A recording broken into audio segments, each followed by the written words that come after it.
What's happening, Panda Nation? Peter Von Panda here. It's time for monitors to rise up.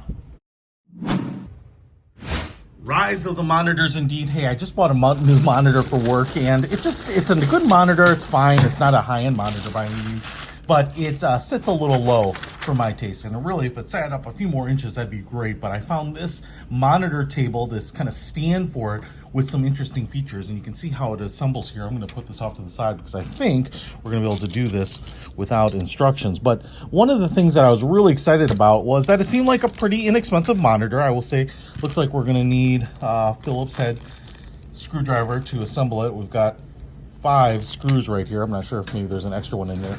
But really the cool thing about this is that it has these side containers for putting Post-its and pens, and especially in an office environment, you know, desk space is always at a premium. And so these will go like this.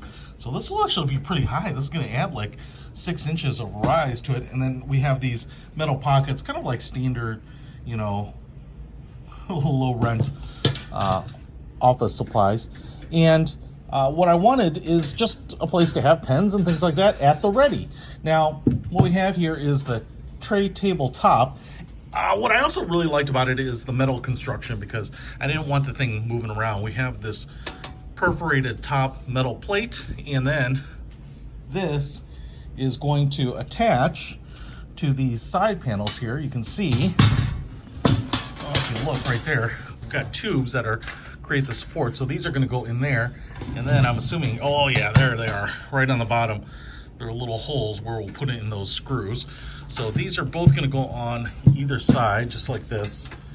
Little real-time assembly. Oh, I get it. And then that goes like this. And now this tray, which is like a 3-sided tray, which is pretty awesome actually, slides right into these 2 little channels there. So I could put other stuff here. I don't know, an Apple keyboard might fit. I'm not actually sure what else you'd put in there, but you can pull this out and have access to some other stuff. So I love the fact that it makes really good use of the space, because a lot of the stands are just simple plastic, you know. But the nice thing is, because the foot on monitors are pretty wide, and mine's no different, I think this will be a nice sturdy place. It has plenty of real estate up top. I could have everything from, you know, papers and booklets and brochures down here, but then again on the side I can just have pens and all that right there without having, you know, separate pen cups and stuff for it. So I'm pretty excited about this. This was a pretty inexpensive monitor stand as well, and you know, about $22 I think. And so for that I got quite a bit, I think, of functionality. And black goes with everything. Check it out. I'll put a link to this in the description. Peter Von Panda out.